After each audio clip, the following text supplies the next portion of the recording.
শুভ নববর্ষ। ভিডিওর শুরুতে একটা প্রশ্ন জানা থাকলে অবশ্যই কমেন্ট করে জানাবেন। চড়ক আগে না গোষ্ঠ? এই দুটি মেলাই কিন্তু বাঙালিদের অন্যতম উৎসব। ছোটবেলা থেকে দুটোকেই উপভোগ করেছি সমানভাবে।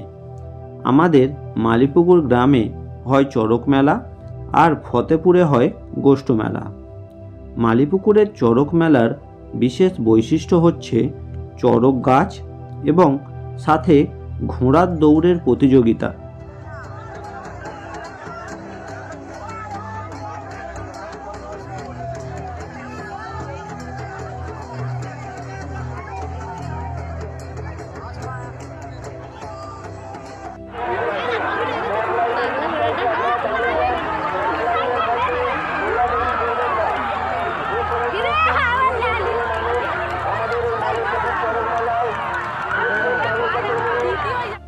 চলুন আজ আমরা দক্ষিণ 24 পরগনার ফলতা থানার অন্তর্গত একটি বিখ্যাত মেলা ফতেপুর গোষ্ঠ মেলা ঘুরে আসি। পয়লা বৈশাখের সকাল থেকে শুরু হয়ে যায় এই মেলার আয়োজন। দ্বাদশ গোপাল মন্দিরের ঠাকুরকে নিয়ে আসার উৎসবে প্রায় শতাধিক ঢাকের আড়ম্বরে পালিত হয় এই মেলার সূচনা।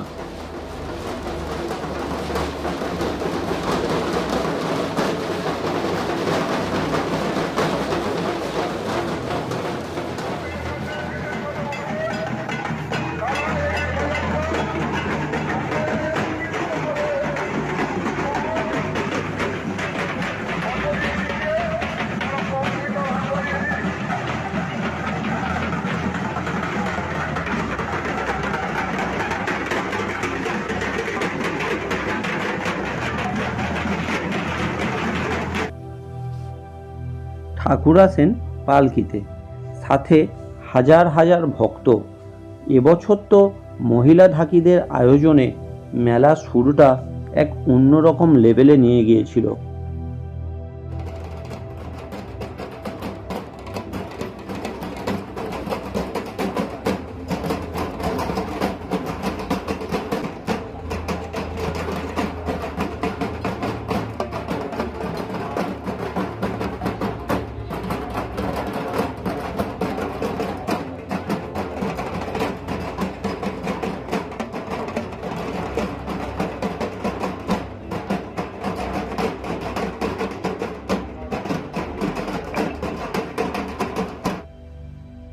পয়লা বৈশাখ থেকে 6 বৈশাখ, এই 6 দিন ধরে চলে এই মেলা। দূর দূরান্ত থেকে প্রায় লক্ষ লক্ষ মানুষ তাদের সন্তানদের শুভ মনস্কামনায় গোপাল এবং বাজনা সহকারে পুজো দিতে আসেন এই মন্দিরে। প্রাচীন প্রথা অনুযায়ী গরু ডাকার পরই নাকি শুরু হয় এই পুজোর কর্মকার্য।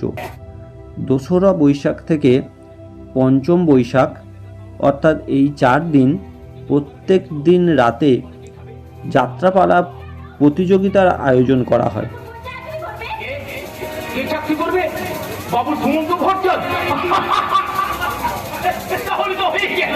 তাহলে যে সোনা রঙ একেবারে কালি হয়ে যাবে। দেখছো না এই দাদা রক্ত জল করে পয়সা খেয়ে খেয়ে শরীরটাকে যেমন তেল চুপচুপে করে রেখেছে। কি বলছো তুমি? কি বলছি? ষষ্ঠ দিনে সারা রাত্রিব্যাপী চলে ফাংশন, যেখানে একাধিক চলচ্চিত্রের নক্ষত্ররা সামিল হয় এই অনুষ্ঠানে।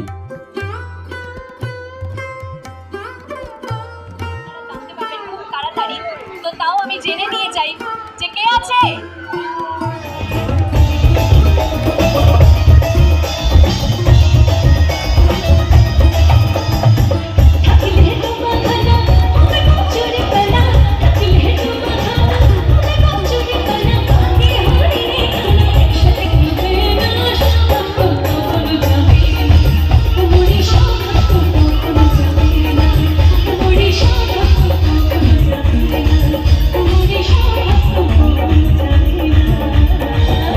তার সাথে থাকে বাচ্চাদের নাচ গানের সাংস্কৃতিক অনুষ্ঠান ও পুতুল নাচের ব্যবস্থা।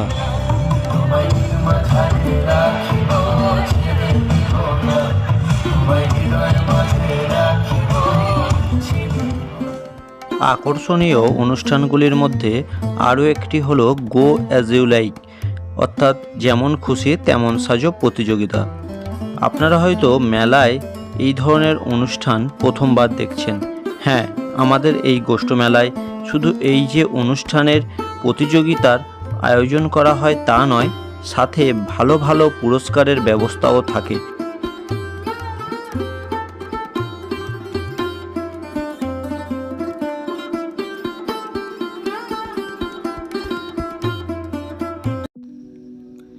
ডায়মন্ড হারবার রোডের উপরে এটি ছিল মেলার মেন গেট, এবং রাতে মেলার সামনে এই লাইটিং গেটটির মধ্যে দিয়ে মেলায় প্রবেশ করতে হবে। এবং ঢুকেই সবচেয়ে প্রথমে আমরা একটি কৃষ্ণের বাঁশি সহ হাত দেখলাম, খুবই সুন্দর লাইটিং করা, এবং তারপর মহাপ্রভুর সুন্দরভাবে সাজিয়ে রেখেছে মেলার সামনে ফুল দিয়ে, এবং খুবই ভালো লাগছে দেখতে। আরও ভালো লাগছে মেলার পাশে বড় পুকুরটিতে কৃষ্ণের এই ভাসমান মূর্তি, খুব সুন্দর লাগছে দেখতে। এখান থেকে আমরা এবারে মেলার ভিতরের দিকে ধীরে ধীরে প্রবেশ করব। প্রথমেই যেটা দেখা যায় সেটি হচ্ছে পুতুল নাচ। বাচ্চাদের জন্য এটি খুবই আকর্ষণীয়, এবং ধীরে ধীরে সামনের দিকে গেলে এবছর একটি নতুন জিনিস দেখলাম, তা হচ্ছে এই চলমান পুতুলের দৃশ্য, এবং এখানে একটি পুরো শো দেখানো হচ্ছে। যদি ইন্টারেস্টেড থাকেন পুরো শোটা দেখলে আপনি কিন্তু কখন সময় পেরিয়ে যাবে আপনি বুঝতে পারবেন না, এত সুন্দরভাবে আয়োজিত হয়েছিল এই আয়োজনটি। তারও পাশে রয়েছে এবছরের বিশেষ আকর্ষণ চলমান মূর্তি, যেখানে গণেশের শিব পূজা দেখানো হচ্ছে, তারপর এখন ঢেঁকিতে ধান ভাঙা দেখানো হচ্ছে, সমস্তটাই চলমান পুতুল দিয়ে। এবং তার পরবর্তী দেখছি হোলি উৎসব, যেখানে কৃষ্ণ রাধিকা হোলি উৎসব পালন করছে। তারপরেরটা দেখলাম এখানে কালিয়া দমন, যেখানে সাপের মাথায় কৃষ্ণ নৃত্য করেছিল, সেই কালিয়া দমনের এখানে দেখানো হয়েছে। তারপরে এখানে দেখানো হয়েছে সতীর দেহত্যাগ, এবং এর পরবর্তী জায়গায় দেখানো হয়েছে বাসুদেবের কৃষ্ণকে নিয়ে যাওয়ার সেই দৃশ্য, সেই ঝড় বৃষ্টির রাতে যে নিয়ে গিয়েছিল সেই দৃশ্য। তারপরে রয়েছে কৃষ্ণের মানভঞ্জন। একাধিক এই ধরনের চলমান পুতুল দিয়ে যে দৃশ্য আমাদেরকে দেখানো হয়েছে সত্যি অদ্ভুত। বাচ্চাদেরকে নিয়ে যদি যেতে হয় এই মেলায়, পকেটটা কিন্তু একটু বেশি ভারী করে নিয়ে যেতে হবে, কারণ দেখতেই পাচ্ছেন এই ধরনের রাইডসগুলোতে ভালোই খরচা চলে। পরপর একের পর এক আপনার বাচ্চা কিন্তু আপনার কাছে জোরও করবে, আপনি কিন্তু মোটেও রাগ করবেন না, কারণ সময় তাদের, তারাই খেলবে, তারাই মজা করবে। এর পরবর্তী শুধু বাচ্চা নয়, পরপর দেখলে দেখতে পাবেন একাধিক রাইডস, এমন কোনো রাইডস নেই হয়তো আপনি দেখেননি যেগুলো মেলাতে আসে, সমস্ত রাইডস আপনি এখানে দেখতে পাবেন। শুধু আপনার বাচ্চার নয়, আপনারও ইচ্ছা হবে একবার এটাতে চড়ে আসি। এখন এই যে রাইডসটি দেখছেন, এটাতে আমি সাহস করে একবার উঠেছিলাম, কিন্তু বিশ্বাস করুন দ্বিতীয়বার ওঠার কিন্তু আমার আর একদম ইচ্ছা নেই, যথেষ্ট ভয়ানক। কিন্তু যারা মজা করে তারা যে কি মজা করে নিচ্ছে এটাতে ভাবতে পারবেন না।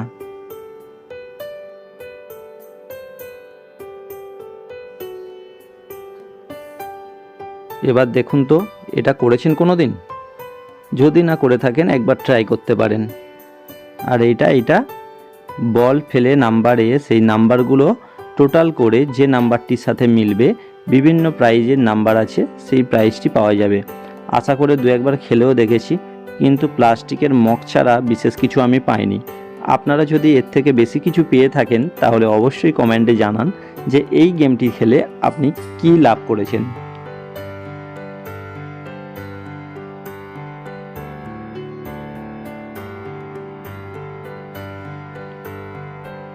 ট্রেন চড়বেন? ট্রেন, অনেকে একে ড্রাগন ট্রেনও বলে।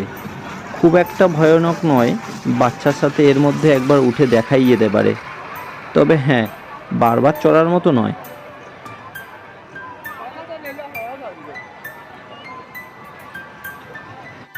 আলাদা আলাদা মানুষজনকে নিয়ে মেলায় এলে আলাদা আলাদা দোকানে যাবেন, যেমন ধরুন এই দোকানে অবশ্যই আপনার মায়ের সাথে এলে এই দোকানটিতে ঢুকবেন, অনেক কিছু পাবেন, সংসারের সমস্ত কিছু। মা তো খুশি হবেই, ভাববে ছেলে সংসারই হচ্ছে। তারপর যদি গার্লফ্রেন্ডকে নিয়ে গেছেন, এই দোকানে তো আপনাকে যেতেই হবে।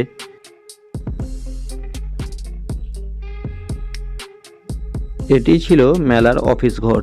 ছোটবেলায় মেলায় গেলে মা বলতো, হারিয়ে গেলে অফিস ঘরে গিয়ে নাম বলবি। তো এটাই হচ্ছে সেই অফিস, যদি হারিয়ে যান এখানে গিয়ে নাম বলবেন। ঘুরতে ঘুরতে যদি ক্লান্ত হয়ে পড়েন, মাঠের মধ্যে পাবেন বরফ লেবুর জল। হয়তো অনেক সময় আমরা এখন অনেক উন্নত হয়েছি, এটাকে আমরা অ্যাভয়েড করে চলি, কিন্তু সত্যি যদি একবার খেয়ে দেখেন, মনে হবে ওই পয়সা খরচ করে অত কিছু খাওয়ার থেকে অনেক ভালো কিছু খেলাম।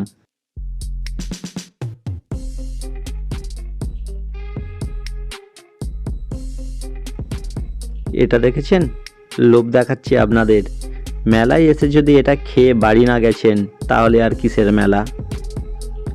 মেলা ঘুরে বাড়ি যাওয়ার সময় এখান থেকেই জিলিপি নিয়ে বাড়ি যাব। বেশ বানিয়েছে কিন্তু মনে হচ্ছে।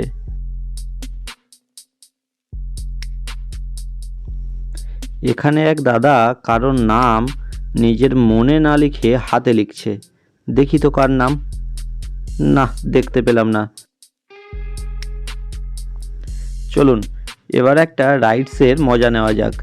আমি যার পাশে বসেছি সে বুঝতে পারছে যে তার হাতটা আমি কত জোরে চেপে ধরেছি, আর মনে মনে ভাবছে যে কার সাথে আমি উঠেছি। এটাকে নাকি পপকর্ন বলে, ভুট্টা ভাজা বললে তার নাকি সম্মানে লাগে। তো এবারে আমাদের একটু খেতে ইচ্ছা করছে, পেটে তো যথেষ্ট খিদে লেগেছে। দেখি পরপর কি রয়েছে। প্রচুর খাবার, যেমন খাবার দোকান তেমন খাবার, শেষ করতেই পারবেন না গুনে। শুধু পকেটটা একটু ভারী থাকলেই হবে। দেখা যাক কি খেতে পারি। টুপি, চশমা, বেল্ট, কি নেই, একের পর এক দোকান, একাধিক দোকান। এখানে আবার চলে আসুন। আচার, কত রকম আচার হয় তা এই দোকান না দেখলে বুঝতেই পারতাম না, জানতেই পারতাম না যে এত রকমেরও আচার হয়।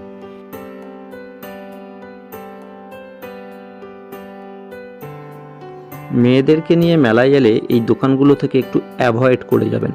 এখানে এমন কোনো জিনিস নেই যেটা মেয়েদের পছন্দ হবে না। মনে হয় পুরো দোকানটাই কিনে দিলে ভালো হয়।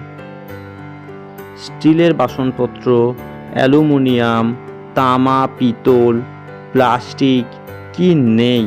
তার উপরে তো বিখ্যাত রয়েছে কাপ সেট নিয়ে বাড়ি না গেলে আমাদের বাড়ির মহিলাদের মনেই হয় না যে তারা মেলা ঘুরে বাড়ি এলো।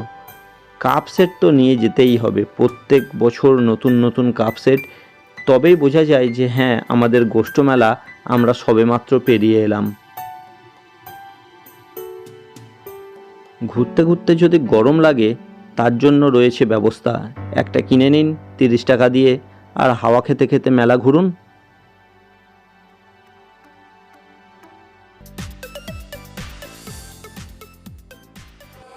এবছর মোড়নকূপের খেলা ছিল না, তবুও আগের বছরের ভিডিও থেকে কিছুটা অংশ আপনাদের দেখাচ্ছি, কারণ এটি সত্যি এক্সপেন্সিভ এবং ইউনিক।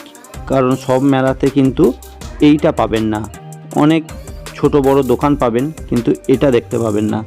তাই অন্য বছরের ভিডিও থেকে কিছুটা অংশ আপনাদেরকে দেখাই। গাড়িগুলোতে মনে হয় সাইলেন্সার থাকে না, তাই এত বিকট শব্দ তৈরি করে।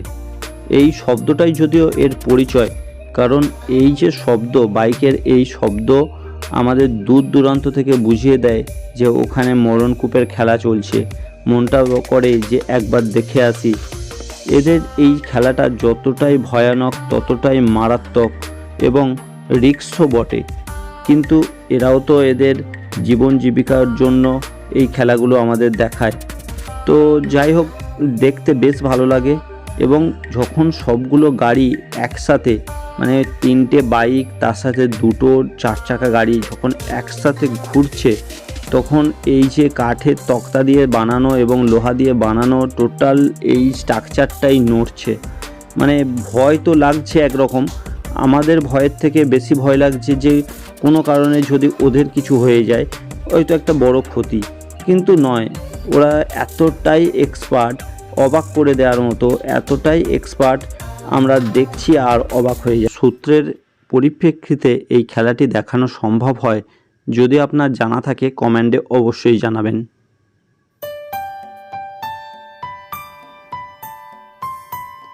তো চলে এলাম মেলার শেষ পর্বে। এই দোকান থেকে জিলিপি নিয়ে নিই আর বাড়ির জন্য গজা কিছু নিয়ে নিই। মেলার গজা বা মেলার জিলিপি না খেলে কিন্তু আপনার মেলাটি সম্পূর্ণ হবে না। যদিও এই ধরনের ভিডিও আমার চ্যানেলের পক্ষে খুব একটা অ্যাপ্রোপ্রিয়েট নয়, যেহেতু আমি টেকনিক্যাল ভিডিও বানাই, তো তবুও নিজেদের এই মেলা এত বড় অনুষ্ঠান সবার সামনে তুলে ধরার একটি সুযোগ, তা আমি ছাড়তে পারলাম না। এই মেলার সম্পর্কে যতটা তথ্য আপনাদের দিতে পারলাম সেটা তথ্য হিসাবেই নেবেন, এবং যদি কোনো দিন সময় পান, সুযোগ পান, যদি কোনো দিন এমন হয়েছে যে হয়তো ফতেপুর গোষ্ঠ মেলার কাছাকাছি আপনি থেকেছেন, আছেন, অথচ এই মেলায় আসা হয়ে ওঠেনি, তাহলে অবশ্যই চেষ্টা করবেন এই মেলা থেকে ঘুরে যাওয়ার। পরের বছরগুলোতে বৈশাখ মাসের 1 তারিখ থেকে 6 তারিখের মধ্যে একবার হলেও এই মেলা থেকে ঘুরে যাবেন। আর যদি আপনার পুতুল নাচ দেখার ইচ্ছা থাকে, যাত্রা দেখার ইচ্ছা থাকে, সারা রাত্রিব্যাপী ফাংশন দেখার ইচ্ছা থাকে, গো অ্যাজ ইউ লাইক দেখার ইচ্ছা থাকে, তো সমস্ত ইচ্ছা কিন্তু পূরণ হতে পারে এই মেলার মাধ্যমে। এই মেলাতে একাধিক অনুষ্ঠানকে একত্রিত করে সমস্ত মেলাটাকে আপনাদের সামনে তুলে ধরা হয়, যেখানে 100-র উপরেও ঢাক, এবং শুধু ঢাক নয়, মহিলা ঢাকি দিয়ে আড়ম্বর করে মেলার সূচনা, এবং 6 দিন ব্যাপী লক্ষ লক্ষ মানুষ এখানে ভিড় করছে। উপর থেকে একবার দেখলে বুঝতেই পাচ্ছেন, এখান থেকে ড্রোন ভিউতে আপনাদেরকে দেখানো হচ্ছে। তো এই মেলা একবার যদি না ঘুরে যান তাহলে কিন্তু সত্যি আপনি অনেক কিছু মিস করছেন।